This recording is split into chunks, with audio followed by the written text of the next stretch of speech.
told them many things in parables, saying,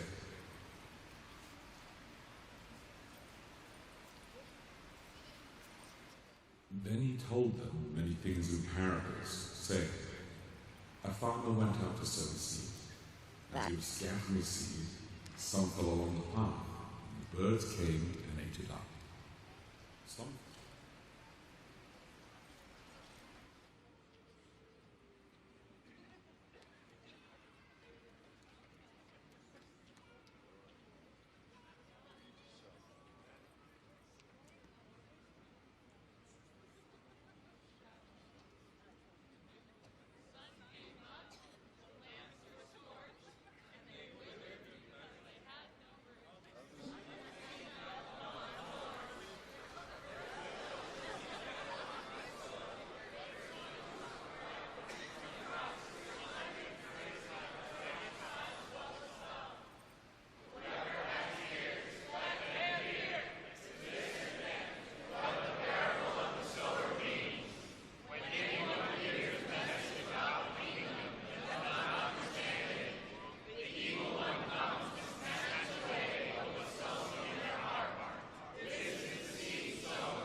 I'm the firstborn son of first-generation immigrants from the Philippines.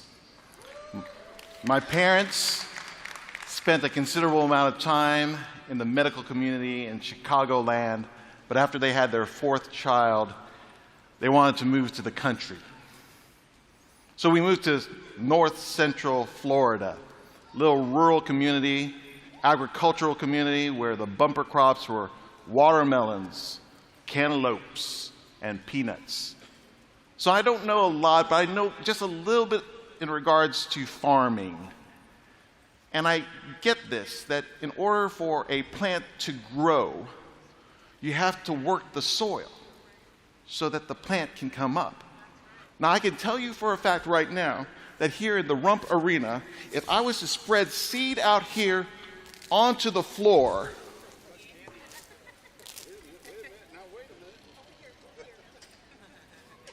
it's not going to grow. Not going to grow. Because the seed is landing on a certain type of ground. Now, you may have a situation where the seed lands on the pavement, or it lands on the gravel, or it may land on that lot with dandelions and weeds. And so, in my mind, I think about these things. My parents, they got a 5-acre lot in the country. And every so often they'd plant a family garden. And so I think about a variety of things when I think about this garden. I think about Matthew 13, and as I think about Matthew 13, I think about a number that continues to haunt me. 10,670,957. That's the number of young adults that have left the Adventist church since 1965. Now, yes, okay, the parable, Jesus' parable here is the parable of the sower, right? That's a good emphasis. And some would give particular emphasis to the seed, but in my mind, I think about the ground. The ground. And I think about what kind of ground I want to be. You know, that dark dirt, right? The dark dirt that has little critters running around in it. The dark dirt that if you pick it up, you can smell it. Right? I want to be that type of the type of dirt. It's not even wet, but when you put your hands down deep inside of it and you pull your hands out, you just feel compelled to wash your hands. Deep, dark dirt. But, friends, I want my church to be a good soil church. One of your colleagues, I want to be a good earth pastor. Now here's something that happens here. It's strange, but it's in there because Jesus stops with the parable, and before he gives the interpretation of the parable, he takes this little interlude. Throughout Matthew 13 and in other places in the Gospels, there is this special emphasis that Jesus gives to hearing. To him who has ears, let him hear. Hearing in this context is the defining of giving special attention, and I love Eugene Peterson's paraphrase of verse 9. Are you really listening? Listening to this? The lives of today's younger generations are very different from previous eras. There was a time when we had presuppositions that life was fairly linear. We went from milestone to milestone to milestone to milestone. This was the way we were supposed to make our way through adolescence, into young adulthood, into adulthood. But today's young people are experiencing something very different. It may look something like this. You see, the challenge that we're experiencing beyond the content that we offer, the words that we manufacture, are we really doing what we need to do in regards to expressing things beyond the words that we say? Are we truly listening? I'm like, calm down, you're fine. And then you just keep saying that faster and faster. It gave me a lot of anxiety not knowing what to even do in high school. Accumulates, it's just stress. The overall pressure to do very well in a lot of different categories. Homework, making friends. Relationships with parents. You want to have this certain body, or you want to have this certain amount of money. Everyone's looking at you, and no one's gonna like you because you're freaking out. Oh, I actually feel the same way.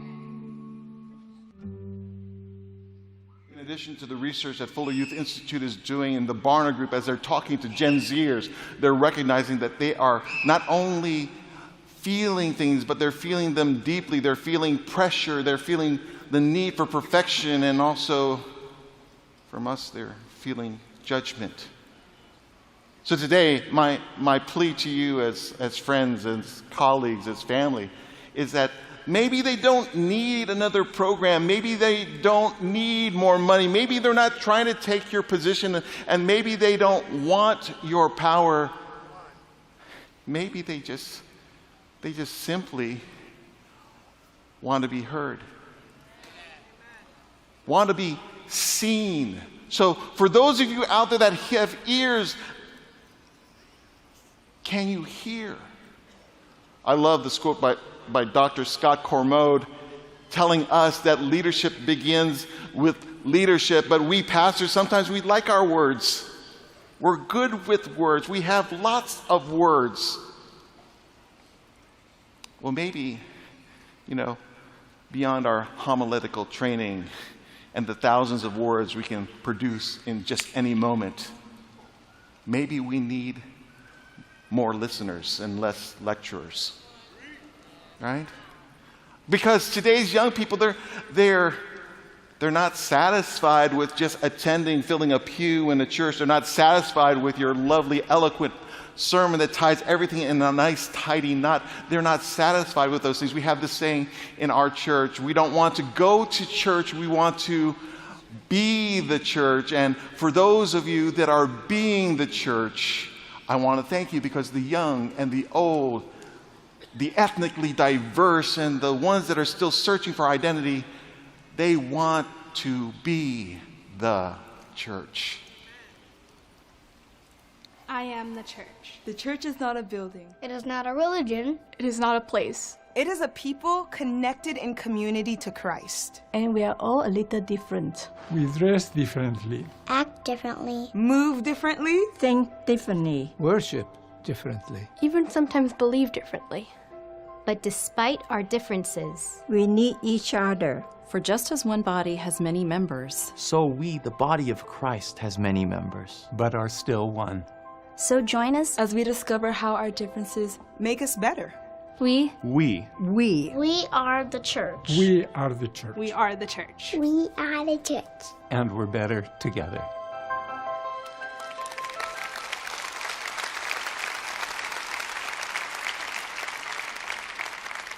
So as we move into this era where we've all experienced a little bit of loss, a little bit of fear, and we've all experienced it across the generations, whether you're 8 years old or 18 years old or 80 years old, can we start doing life together? It's time for the Adventist church to be known not only simply for the beauty of the various departments to which we send off our kids to do things, not only for the beauty of the ways by which we do programming and we understand informationally the scriptures, but maybe can we just do life together and begin to be more than an informational church? May we become a transformational church. When the seeds get, and I heard you guys over here, when the seeds get thrown,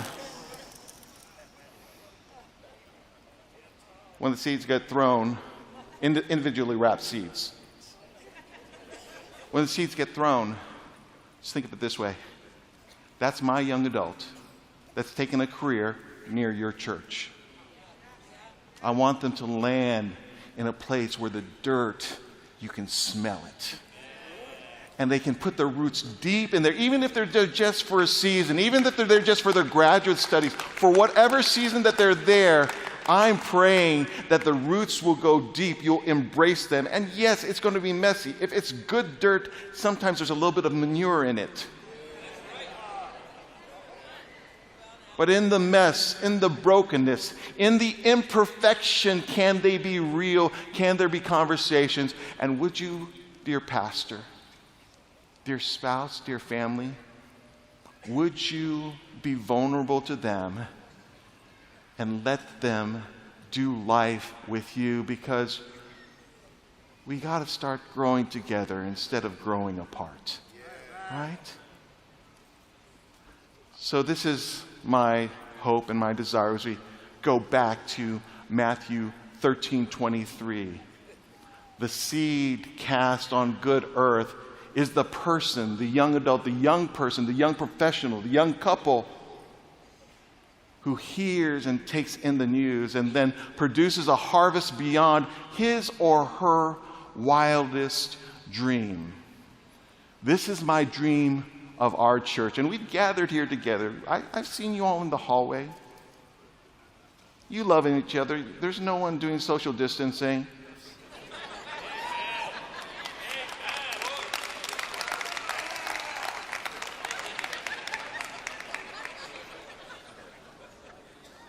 What if my diverse young adult shows up at your doorstep? Now, you're going to have to help me with this. On this first part, you're going to start saying very like a small whisper, "We are the church," okay? So when I say something and I'm going to pause, you're going to say, "We are the church," okay? When my young adult shows up at your doorstep, diverse in their clothing, you're too loud, be a little bit softer. When a couple is going through a difficult time and the divorcees are having a tangle and the reality is they're both going to your church and you're needing to do healing and you don't know, it is a mess. When there's a situation or circumstance, when a person takes a break from their faith, where the questions of secular society and the promptings of professors teach them things that are away from what you believe, and they show up with questions. Okay, there is wildcats that can shout louder than you can. When there comes a day when there is no answers and you say to them, "I don't know, but let's journey together," then what if that would happen? What if, no matter where my young adult went, they would find you. Not a building, not a program, not a sermon, not a judgment, because we are all in process.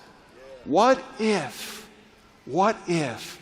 the entire Seventh-day Adventist Church started growing together instead of growing apart? What if? What if?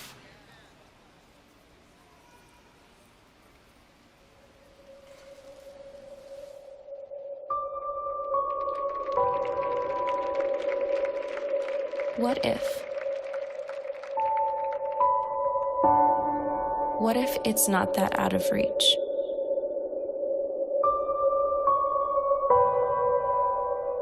What if love became reality?